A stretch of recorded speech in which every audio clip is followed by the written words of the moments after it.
Hello guys, welcome back. आप सभी का अपने channel smart study class for you में बहुत बहुत स्वागत है। दोस्तों, आज की हमारी स्टोरी है the poor man's wealth. Wealth यानी होता है संपत्ति। तो हम देखेंगे कि इसमें किस तरह से एक गरीब व्यक्ति की संपत्ति की वजह से उसका जो शांति है, उसका सुख चैन है, वो भंग हो जाता है, छिन जाता है। तो इस तरह की बेहतरीन सीख देने वाली आज की स्टोरी है गाइस। तो स्टोरी बहुत कमाल की है और साथ ही साथ आप इसमें कई सारे, दो चार नहीं कई सारे आप कमाल के वर्ड सीखने वाले हैं। अब वो वर्ड्स नए भी हैं, एडवांस भी हैं, और उसके साथ आप ग्रामर भी समझोगे। ग्रामर के कुछ ऐसे फैक्ट्स हैं वो भी जानोगे। तो ये सारी चीज़ सीखने के लिए गाइज आपको इस वीडियो को पूरा अंत तक देखना पड़ेगा। तो गाइज आप पूरा वीडियो को देखने के बाद ही, पूरा फुल वॉच करें, इसके बाद ही आप कमेंट करके मुझे बताएं कि इस वीडियो में आपने कितने सारे कमाल के नए शब्द सीखा है आपने। ठीक है, तो चलिए हम इस वीडियो को शुरू करते हैं और स्टोरी को शुरू करते हैं। तो सबसे पहले देखते हैं टाइटल को। यह शीर्षक है the poor man's wealth. Wealth यानी होता है धन संपत्ति, मैन्स यानी आदमी का, द पुअर मैन्स वेल्थ का मतलब हो गया कि किसी गरीब व्यक्ति के संपत्ति। इसलिए यहाँ पर द का प्रयोग किया गया है क्योंकि हम स्पेशली किसी गरीब के संपत्ति की बात करने वाले हैं। तो आगे देखिए, पहला सेंटेंस है the Ramchand and Premchand were neighbours. तो ये दोनों लोग आपस में पड़ोसी थे, आप समझ गए होंगे। लेकिन यहाँ पर एक बात बतानी है कि जैसे वर मिस थे होता है, वॉज मिस था होता है। तो वर और वॉज के बाद यदि कोई नाउन आता है, ठीक है, ध्यान रखें इस बात को, कई बार बहुत ज़्यादा मिस्टेक होती है ग्रामर में। तो वॉज और वर के बाद यदि कोई नाउन है, ठीक है, या कोई एडजेक्टिव है, तो ही इसका हिंदी जो है वो था और थे होगा।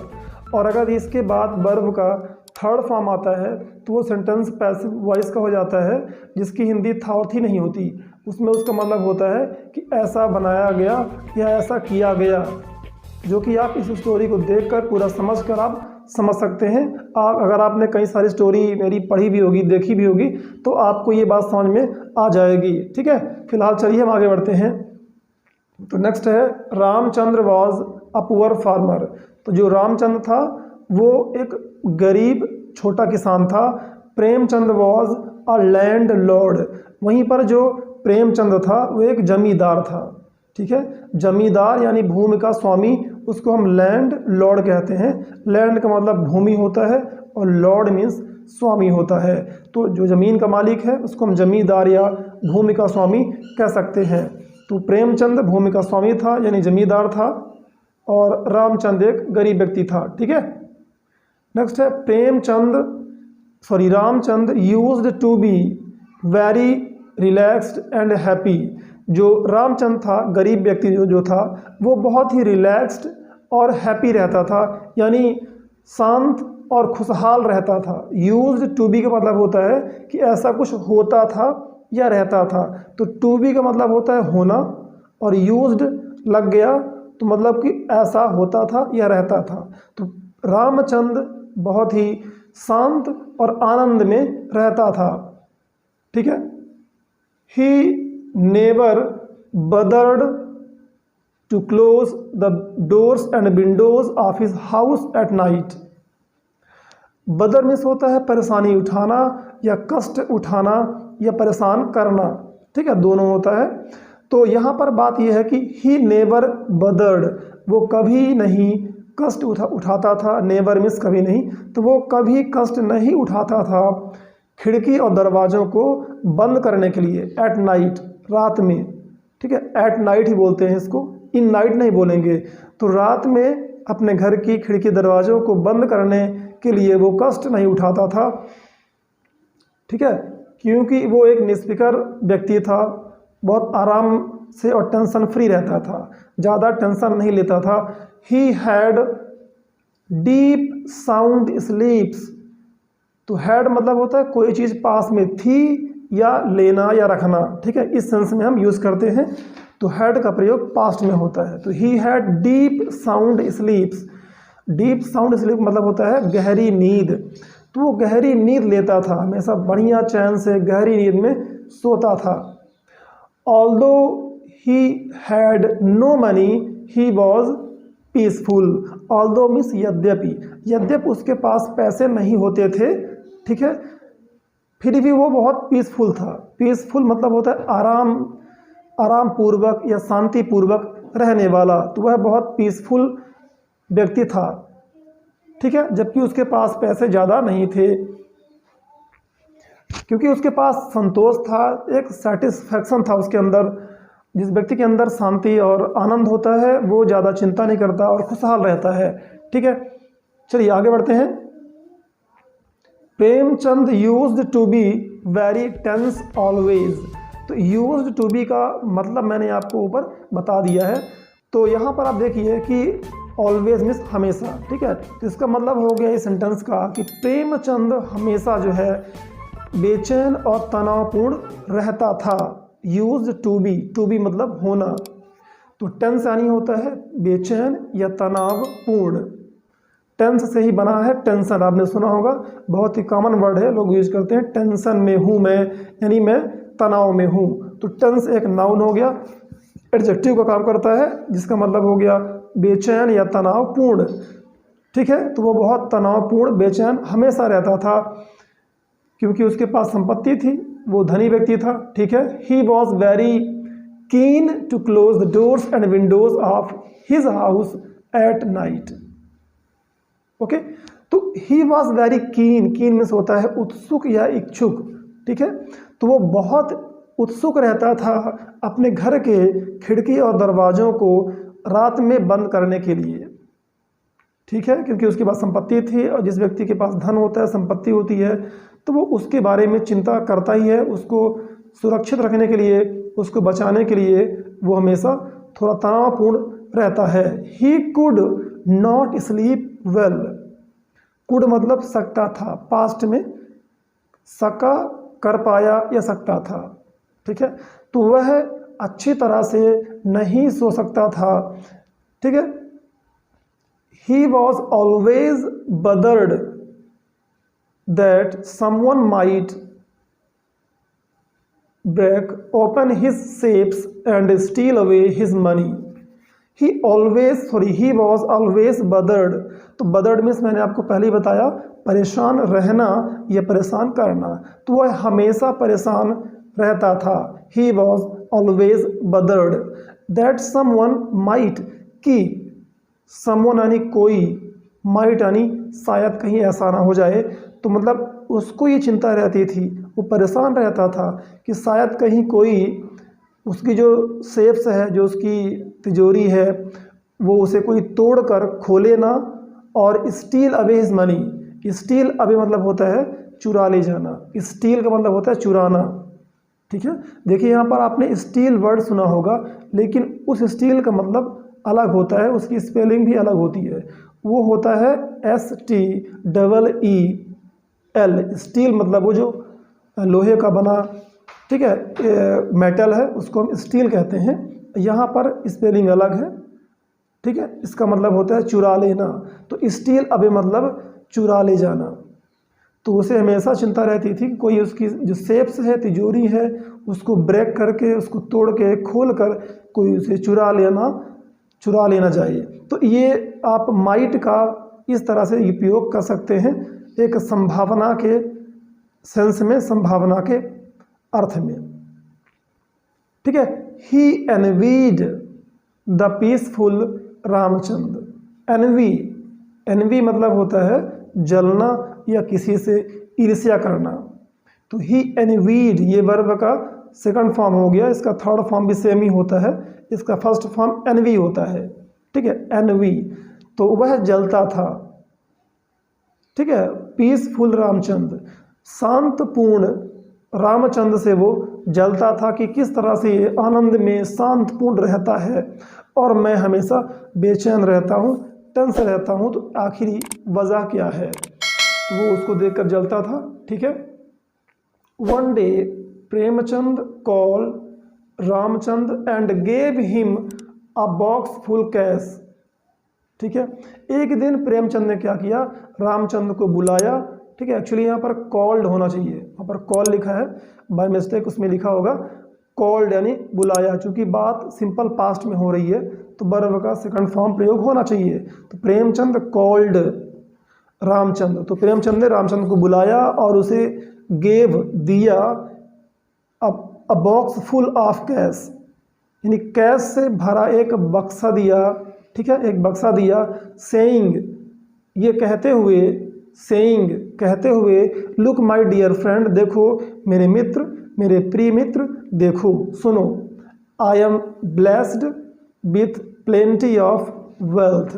आई एम ब्लेस्ड, मैं मतलब वरदान प्राप्त हूँ या मुझ पे भगवान की कृपा है कि मेरे पास बहुत सारा पैसा है। प्लेंटी ऑफ वेल्थ, प्लेंटी मतलब होता है प्रचुर मात्रा में, बहुत ज़्यादा।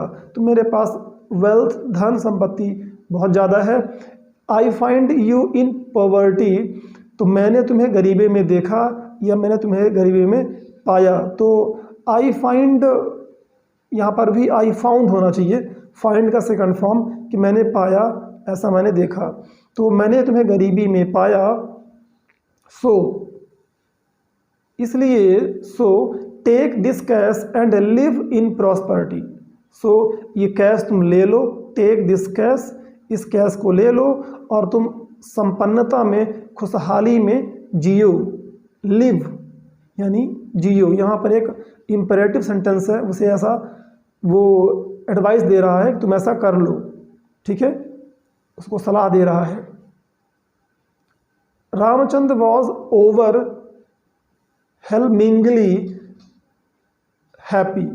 ओवर हेलमिंगली मतलब होता है जबरदस्त ढंग से या अत्यधिक। तो रामचंद्र बहुत ज़्यादा जबरदस्त खुश हुआ, ठीक है, हैप्पी, वो बहुत प्रसन्न हुआ क्योंकि उसको मुफ्त में धन संपत्ति मिल गया था बिना मेहनत के, ठीक है, तो उसको बहुत खुशी हो रही थी। He was joyful through out the day. Through out, यहाँ पर दो डिफ़िकल्ट वर्ड है गाइस, इनको नोट कर सकते हैं और बहुत यूज़फुल भी है, एडवांस भी है। जैसा कि मैंने आपको बताया था कि इस तरह से आपको कई सारे एडवांस और यूज़फुल वर्ड्स मिल सकते हैं, ठीक है। थ्रू, थ्रू आउट इसको पढ़ेंगे। थ्रू आउट का मीन्स होता है पूरा या पूरी। तो ही वॉज जॉयफुल, जॉयफुल मतलब आनंद। तो वह पूरा दिन, थ्रू आउट द डे, वह पूरा दिन आनंद में था, खुशी में था, ठीक है। नाइट केम, रात आई, दिन तो खुशहाल में गुजरा, ठीक है। द नाइट केम, रात आई। ही कुड नॉट स्लीप, वह सो नहीं सका, वह सो नहीं पाया। He went and close the doors and Windows. He went, वह गया और खिड़की और दरवाज़ों को बंद किया और वो सोने की तैयारी में था। He still could not sleep, लेकिन वह अभी भी नहीं सो सका या नहीं सो पाया, ठीक है। तो कुड यानी सका या पाया। मैंने ऊपर भी आपको बताया था कि कुड का मतलब सकता था या सकती थी या फिर कर सका या कर पाया। तो वह अभी भी, स्टिल, अभी भी नहीं सो सका। He began to keep on looking at box of cash. He began to keep on looking, उसने देखना शुरू किया। ही बिगैन, वह शुरू किया। टू कीप ऑन यानी जारी रखना, कंटिन्यूअस कोई काम करते रहना, उसको बोलते हैं कीप ऑन। कीप ऑन के बाद क्या है, वर्ब का फोर्थ फॉर्म है, आईएनजी फॉर्म है। तो keep on looking, keep on playing, keep on dancing. तो वह देखना शुरू किया उस कैश के बॉक्स को। The whole night he was disturbed, पूरी रात वह डिस्टर्ब था, मतलब बेचैन था, सो नहीं सका, ठीक है। नेक्स्ट है as soon as day broke. As soon as मतलब जैसे ही, डे ब्रेक यानी होता है सुबह हो जाना, डे ब्रेक, डे ब्रोक यानी सुबह हुई। तो जैसे ही सुबह हुई, Ramchandra took the box of cash to Premchand. तो रामचंद्र ने उस कैश के बॉक्स को, उस पैसे के बक्से को प्रेमचंद के पास ले गया। He gave away the box to Premchand, उसने प्रेमचंद को उस बॉक्स को दे दिया। गेव अवे, किसी को कोई चीज़ दे देना, तो गेव अवे कर दिया मतलब उसको दे दिया। सेइंग कहते हुए, क्या कहते हुए, dear friend I am poor, प्रिय मित्र मैं गरीब हूँ, I am poor, but your money took away peace from me.